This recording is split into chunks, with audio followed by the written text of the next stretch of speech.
दोस्तों yes bank की बात करें तो स्टॉक के अंदर आज गिरावट देखने को मिल रही है।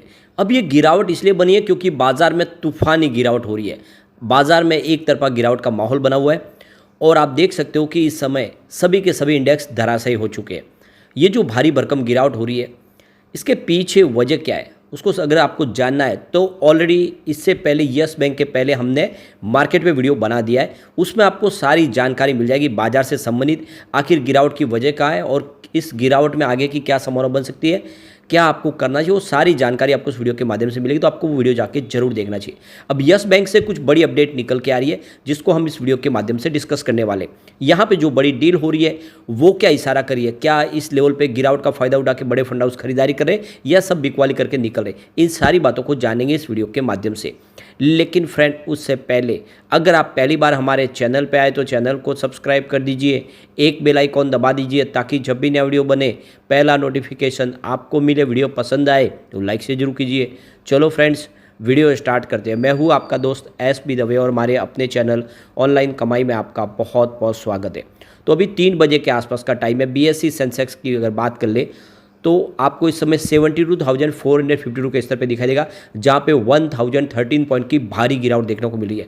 यानी 1.38% की गिरावट हो चुकी है बीएसई सेंसेक्स में और एक तरफा गिरावट हो रही है। सुबह बाजार की शुरुआत तो थोड़ी सी ग्रीन हुई थी, आप देख सकते हो कि क्लोजिंग कल की 73,466 के आसपास थी और आज 73,499 पे शुरुआत की बाजार ने, लेकिन ये तेज़ी बन नहीं पाई और इसके पीछे वजह थी कि सुबह से ही कुछ स्टॉक के अंदर भारी भरकम गिरावट शुरू हो गई थी, जैसे कि एलएनटी, और उससे देखें तो जो निफ्टी बेस होने की वजह से दबाव बनना शुरू हो गया और फिर सभी इंडेक्सों में धीरे धीरे गिरावट शुरू हो गई। तो आप देख सकते हो कि पूरा माहौल बिगड़ा है और ये जैसे जैसे बाजार आगे बढ़ रहा है भारी गिरावट हो रही है।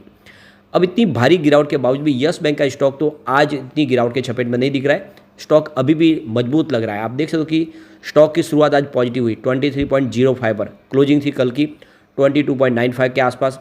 इंट्राडे में 23.15 का हाई भी बना और जो लो है वो 22.70 का जो इस अभी रिसेंटली बना। उसके पीछे वजह है कि बाजार 1000 पॉइंट गिर चुका है और ऐसे में तो कोई भी स्टॉक थोड़ा नीचे आएगा ही, लेकिन ये स्टॉक वाकई में अपने खुद के हिसाब से देखें तो मजबूत है। बाजार की गिरावट का यहाँ पे असर देखने को मिल रहा है।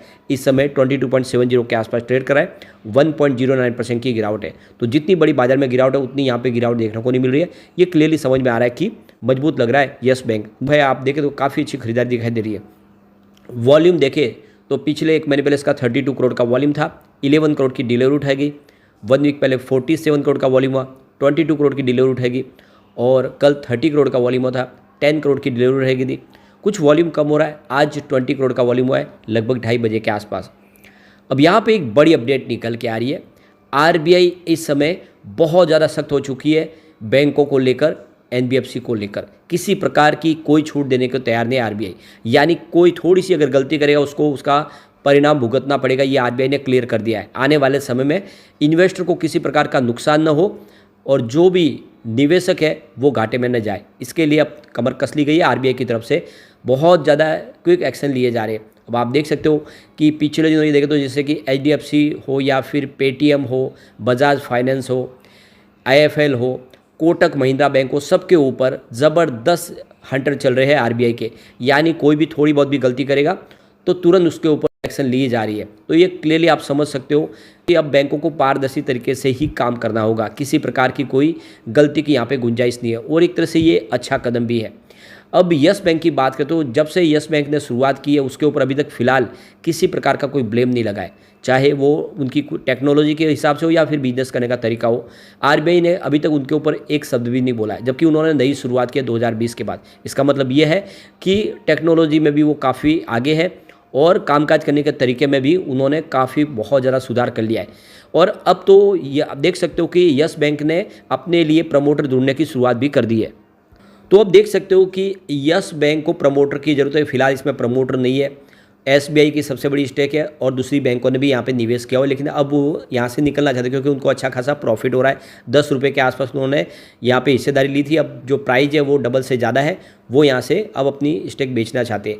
सिटी ग्रुप को ये काम सौंपा गया। सिटी ग्रुप इसके लिए सारी की सारी बायर ढूंढने की अपनी कोशिश शुरू कर चुका है और इंडियन लैंडर से भी बातचीत चल रही है, लेकिन जो खास इंटरेस्टेड है वो फॉरेन बैंक है, जिसमें जापान की बैंक भी शामिल है और दुबई की और अबू धाबी की बैंक भी यहाँ पे इंटरेस्टेड है। वो यस बैंक के अपनी स्टेक लेना चाहते हैं। तो जल्द ही यहाँ पे शुभ संकेत है, दिख रहे हैं कि जल्द ही खबर आ जाएगी, यस बैंक को नया प्रमोटर मिल जाएगा। आरबीआई की तरफ से इसकी परमिशन भी मिल चुकी है। अब ये जो पिछले 5 सेशन से देखें तो थोड़ी थोड़ी करके गिरावट हो रही है और मार्केट एक्सपर्ट बहुत ज़्यादा बुलिश नहीं है इस समय यस बैंक के स्टॉक को लेकर। फिर भी यस बैंक का स्टॉक ठीक लग रहा है, ये सबसे इसके लिए बड़ी बात है। फिलहाल stock 5 day, 20 day, 30 day, 50 day और 100 डे मूविंग एवरेज से नीचे ट्रेड कर रहा है, लेकिन 150 डे और 200 डे मूविंग एवरेज से ऊपर ट्रेड करता हुआ दिखाई देगा। फिलहाल स्टॉक न तो ओवरबॉट जोन में है, न ही ओवरसोल्ड जोन में है। अब यहाँ पे देख सकते हो कि आनंद राठी के गणेश डोंगरे की तरफ से देखें तो स्टॉक इस समय चार्ट पैटर्न पर बेरिश दिख रहा है और पैटर्न जो दिख रहा है उसमें गिरावट की संभावना दिख रही है। यहाँ पे डाउन साइड में अगर आप देखें तो इसके जो नियर टर्म सपोर्ट दिख रहे हैं वो 16 से 18 के आसपास है, उनके हिसाब से गिरावट हो सकती है। तो यहाँ पे जो संभावना बन रही है कि ये आने वाले समय नीचे चला जाए, 20 से नीचे जाएगा तो बड़ी गिरावट की संभावना बन सकती है। अब टिप्स टू ट्रेड के अभिजीत के हिसाब से देखें तो स्टॉक बेरिश पैटर्न दिखा रहा है और स्ट्रॉन्ग रेजिस्टेंस 24.30 का है, सपोर्ट 22.50 का, ये टूटा तो 20.40 के आसपास जाने की संभावना बन सकती है। एंजल वन के ओशो कृष्णन के हिसाब से देखें तो इसका जो आप देखें जो एक सपोर्ट दिखाई दे रहा है वो 16 के आसपास है और इसका और जोन है वो 32 के आसपास है। तो कुल मिला के देख सकते हैं इस समय जब तक ये 20 के ऊपर ट्रेड कर रहा है मजबूत है, लेकिन नीचे जाती गिरावट की संभावना बनती है, 16 आ सकता है। शॉर्ट टर्म में थोड़ी सी बिकवाली का जोर दिखाई देगा और लॉन्ग टर्म इन्वेस्टर में इतनी चिंता की बात नहीं है।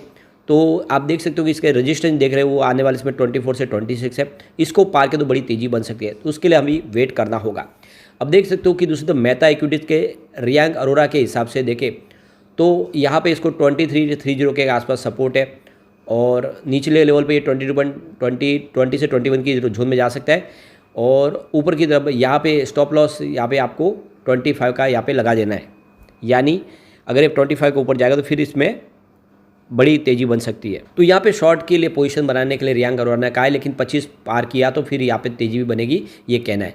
वैसे आप देखें तो दूसरे और ब्रोकेज हाउस ऑलरेडी देखें तो यहाँ पे नीचे के टारगेट दे चुके हैं 17, 18, 19 के। तो कुल मिला के इस समय जो सेंटीमेंट बन रहे हैं कि ज़्यादा करके ब्रोकेज हाउस वो इसमें सेल की ही रेटिंग दे रहे, और ये आप देख सकते हो कि ये तो बार बार का नतीजा है कि हर बार कोई भी ब्रोकेज हाउस ऐसे ही टारगेट देते हैं। अब टाटा पावर ने अपना काफ़ी बेहतर रिजल्ट भी दिया, उसके बावजूद भी सेल की रेटिंग आ चुकी है, बड़े बड़े ब्रोकेज हाउस सेल की ही रेटिंग दे रहे। तो देख सकते हैं ब्रोकेज हाउस हमेशा से नेगेटिव ही बातें करते हैं और स्टॉक अपनी रफ्तार से आगे बढ़ते हैं। अब कुछ बड़ी डील हुई, उन डील की तरफ चलेंगे। तो यहाँ पे देखिए सुबह 9:28 पर 22.95 की प्राइस से 26,96,000 शेयरों की शानदार खरीदारी हुई। फिर 9:38 पर 22.95 की प्राइस से 34,98,000 शेयरों की एक बड़ी खरीदारी और हुई। फिर 9:56 पर 22.85 की प्राइस से 20,50,000 शेयरों की एक बिकवाली हुई। उसके बाद 10:14 पर 22.80 की प्राइस से 26,54,000 शेयरों की फिर से बिकवाली हुई। उसके बाद 11:46 पर 23.05 की प्राइस से 37,93,000 शेयरों की एक ज़बरदस्त खरीदारी हुई। फिर 12:55 पर 22.80 की प्राइस से 22,28,000 शेयरों की बिकवाली हुई। तो उसके बाद 2:03 पर 22.80 की प्राइस से 20,73,000 शेयरों की एक बड़ी खरीदारी और हुई। तो ये क्लियरली समझ में आ रहा है कि अगर बाजार ने आज साथ दिया होता तो इसमें एक अच्छी तेज़ी बन सकती थी। बड़े फंड हाउस ने काफ़ी अच्छी खरीदारी की, बिकवाली की डील बहुत कम है। ऐसे में बाजार संभलेगा और ये स्टॉक दौड़ेगा जरूर, तो चिंता करने की बात नहीं है। नज़रिया सिर्फ लॉन्ग टर्म का लेके चले, इसमें बहुत कुछ आगे जाके पूरी घटनाएं नई बनने वाली है, नया प्रमोटर मिलने वाला है और सब कुछ ठीक होगा। थोड़ा सा धैर्य के साथ बने रहे, यही स्टॉक आपको मल्टी बैग रिटर्न दे सकता है, यानी जो अपनी पुरानी हाई है निकट भविष्य में वो फिर से पा सकता है, जो 400 के आसपास थी 2018 के पहले। लेकिन फ्रेंड, कोई भी इन्वेस्टमेंट करने से पहले अपने फाइनेंशियल एडवाइजर से बड़े ले ले या अपना खुद का रिसर्च करें, क्योंकि मैंने वीडियो आपके एजुकेशनल पर्पज़ के लिए ही बनाया। वीडियो पसंद आए तो लाइक से जरूर कीजिए और चैनल को सब्सक्राइब कर दीजिए। Thank you friend.